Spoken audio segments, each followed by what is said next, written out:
Este evento hemos invitado a 3 presentadores que tienen la experiencia, el expertise, el conocimiento histórico y empresarial para podernos ayudar a dimensionar la labor de don Lorenzo Zambrano Treviño, para dar testimonio de la importancia del galardón que el Cabildo, máxima autoridad de nuestra ciudad, otorga a los empresarios, a las personas que se han distinguido por su actividad económica y por su responsabilidad social.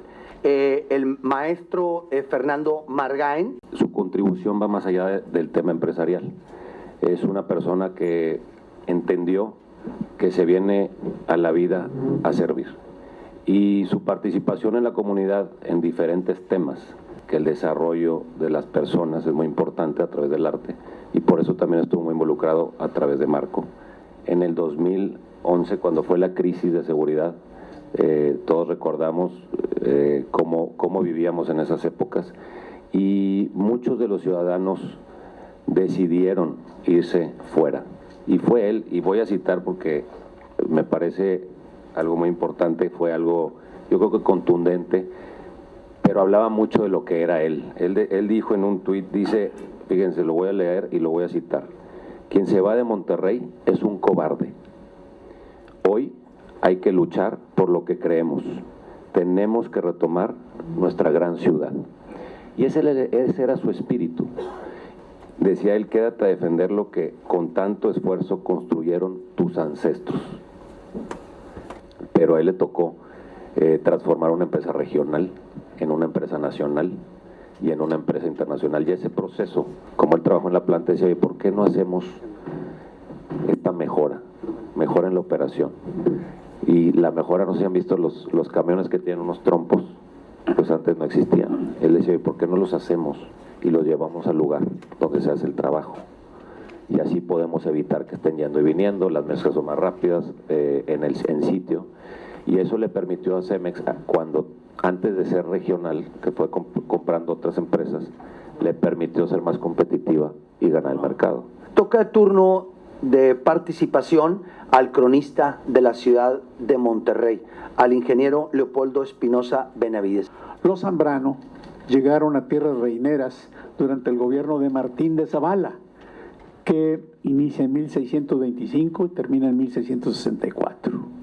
Antonio Zambrano venía del centro del virreinato a dedicarse a la minería, actividad económica que prometía ser bonacible hasta que se descubrió que no había oro, que la plata apenas era rentable y el principal producto aprovechable era el plomo. Antonio Zambrano fue uno de los modernizadores de la minería. Antes era de recolección en el monte o en los ríos y él excavaba túneles en las vetas minerales. Los Zambrano instalaron su hogar en Monterrey, en San Juan de Cadereyta también, antes de que naciera Nicolás de Zambrano en 1660, quien sería soldado y cabo en el presidio de Cadereyta. Posiblemente ahí ejerció la minería, pues aparece como testigo en varios documentos mineros de esa localidad. Nicolás de Zambrano fue padre de Cipriano y Nicolás Zambrano, ya sin el D, nada más Zambrano. Cipriano Zambrano fue fiel contraste del Ayuntamiento de Monterrey, es decir, el oficial encargado del fielazgo o control de pesos y medidas en las ciudades, que auxiliaba al regidor de pesos y medidas. El otro hermano, Nicolás Zambrano, operó algunas minas en la comarca de Monterrey y en Boca de Leones, es decir, Bustamante. Padre de Juan Javier Zambrano, que nació en 1727, pastoreaba 170 cabras y ovejas en la comarca de Monterrey. Y también era un próspero comerciante que distribuía en el Nuevo Reino y seguramente en todas las provincias internas productos de Europa y de Filipinas como telas y especias. Juan Javier Zambrano fue padre de José Zambrano, que nació en 1758, testigo recurrente en protocolos de transacciones comerciales, quien tuvo un hijo de nombre Gregorio Zambrano, que nació en 1804. Gregorio Zambrano, un hombre muy importante, sin dejar el comercio, fue un destacadísimo servidor público, regidor del municipio de Monterrey en 1828 y 1830, alcalde primero en los años 1851, 1860, en el 64, en el 71 y en 1872. Alcalde segundo en 1839, en 1850 también, y diputado al Congreso local en 1852. En la invasión norteamericana de 1846, Gregorio Zambrano organizó grupos de civiles para que enfrentaran al ejército norteamericano y que durante la ocupación de la ciudad no se resignaran a la derrota. Organizándolos en guerrillas, hostilizaban a las tropas norteamericanas, apoyados económicamente y con información por Gregorio Zambrano, siendo resistencia civil durante esos 2 difíciles años. En la invasión francesa, el comandante imperialista Armand de Castagny lo designó en el año de 1864 a Gregorio Zambrano como alcalde primero de Monterrey, pero jamás se presentó a ocupar el puesto. No solo rechazó el cargo otorgado por el invasor, sino que colaboró económicamente para que las guerrillas hostilizaran a los franceses en los caminos. Fue de los héroes mexicanos que lucharon en las 2 invasiones extranjeras que ha tenido nuestra ciudad. Además, Gregorio Zambrano en 1841 fue cofundador de la Junta de Fomento de Comercio de Monterrey, es decir, el antecedente de la Cámara de Comercio de Monterrey. Fundó en 1854 con Valentín Rivero y Manuel María de Llano la fábrica de helados y tejidos La Fama de Nuevo León, primera industria mecanizada del estado, mecanizada porque tenía fuerza hidráulica, y la segunda en todo el país. También inició en 1858 la fábrica de hilados y tejidos El Porvenir en el Cercado en Villa de Santiago, donde operó la primera planta de energía eléctrica en el estado. Fue socio de las plantas hidroeléctricas Dolores y Vistahermosa. Esta última empezó a operar en el año de 1871. Gregorio Zambrano fue padre de Ildefonso Zambrano, que nació en 1850, quien también fue alcalde de Monterrey en 1910, el último del Porfiriato. Sobre la vida del ingeniero Lorenzo Zambrano Treviño, vamos a escuchar al ingeniero Adrián Zambrano González. Él es historiador, genealogista e investigador. Lorenzo y yo tenemos el mismo apellido. Sí tenemos parentesco, somos parientes en segundo grado. Nuestros abuelos eran hermanos, ambos hijos de Ildefonso Zambrano. Lorenzo tiene el apellido Zambrano, que ya el ingeniero Espinosa lo definió muy bien, y el apellido Madero, que viene por el lado de su mamá. Tiene 2 apellidos muy importantes. Regresamos a principios del siglo XIX. Había un buen número de empresarios. La mayor parte de los empresarios eran extranjeros. De los apellidos Zambrano y Madero no aparecen entre estos. Y es que ellos eran considerados empresarios mexicanos, los únicos empresarios mexicanos que participaron en el desarrollo del país en la primera mitad del siglo XIX. Gregorio Zambrano fue, a decir de Mario Cerruti en el libro Los Vascos, Agricultura y Empresarios, uno de los hombres más exitosos y ricos de los empresarios mexicanos. Cerruti no se refirió a regiomontanos, se refirió a mexicanos. La trayectoria fue política, empresarial, y en ambos casos destacó muy bien. Por el lado Madero, que viene de su mamá Alejandrina Treviño Madero, era sobrina del expresidente de México, Francisco I. Madero, y obviamente provenía de Evaristo Madero. Evaristo Madero fue una personalidad muy importante en esta región. No únicamente Monterrey, que sí estuvo, vivió y se desarrolló, sino también en Coahuila, especialmente en Parras. Parras le debe, no exactamente su descubrimiento, pero sí su desarrollo. Estos 2 empresarios fueron fundadores de empresas.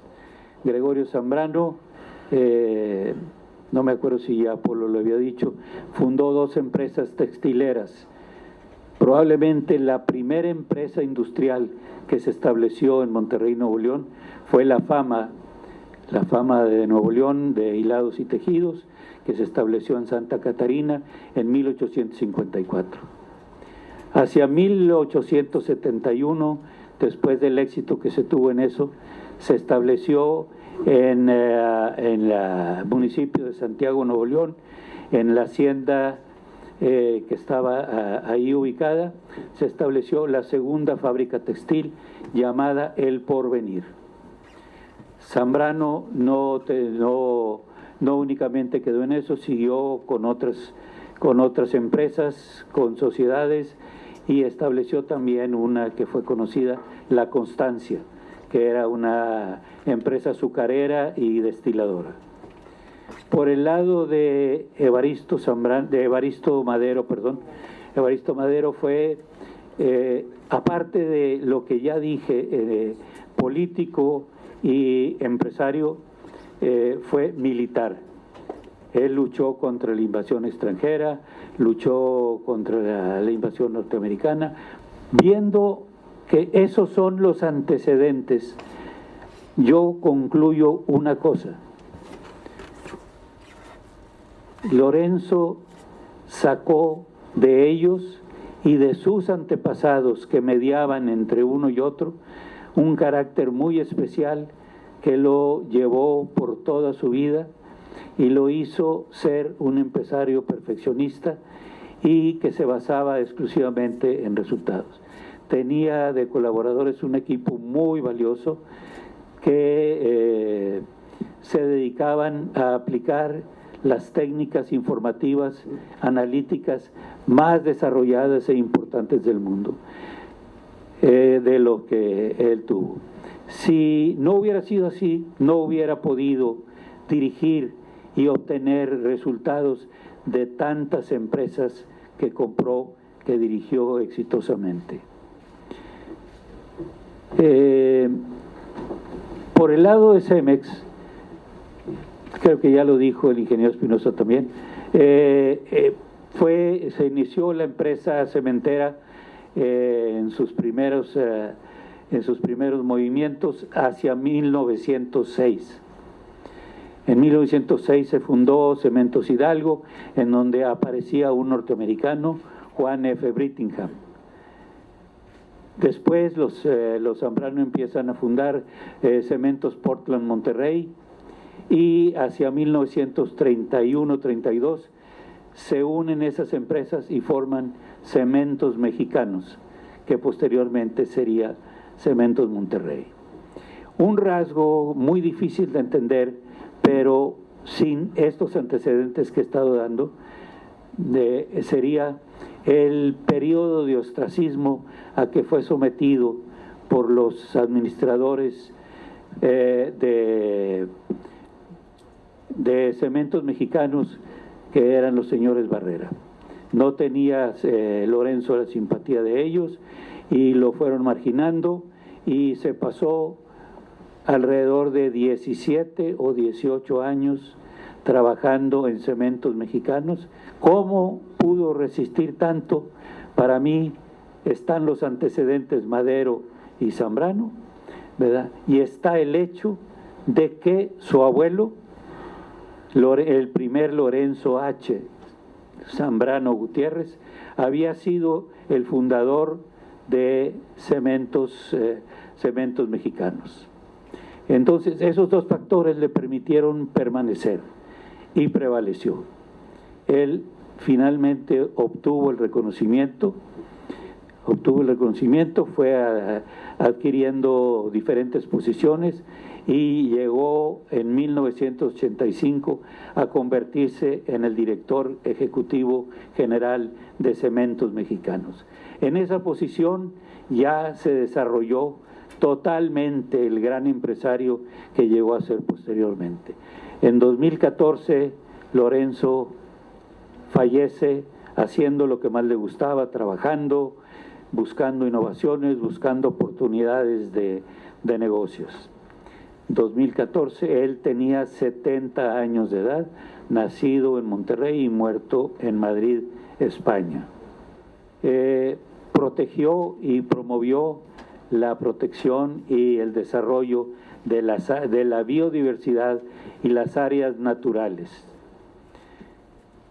Se alió con otros empresarios para proteger la Boquilla del Carmen, que está al norte del estado de Coahuila, el Big Bend, que está en el sureste del estado de Texas, y otra región en el estado del norte de Chihuahua. Lorenzo muere, pero ¿qué nos deja? Él mismo en alguna entrevista había dicho, hay que arriesgar. El que no arriesga no deja un legado, y yo quiero dejar un legado. Entonces él arriesgó, ganó y dejó un legado. Nos habló sobre la paciencia. 17 años se dice muy rápido, pero tardan mucho en pasar. La dedicación que tuvo fue total. Para mí ha sido un honor hablar aquí sobre Lorenzo, sobre su vida, ponderar su éxito y su ejemplo. Muchas gracias. Muchas gracias al ingeniero Adrián Zambrano González. Si me permiten, a nombre del alcalde de la ciudad, voy a entregar un pequeño pero muy sincero reconocimiento a don Adrián Zambrano González, al ingeniero Espinosa y a Fernando Margain por su participación.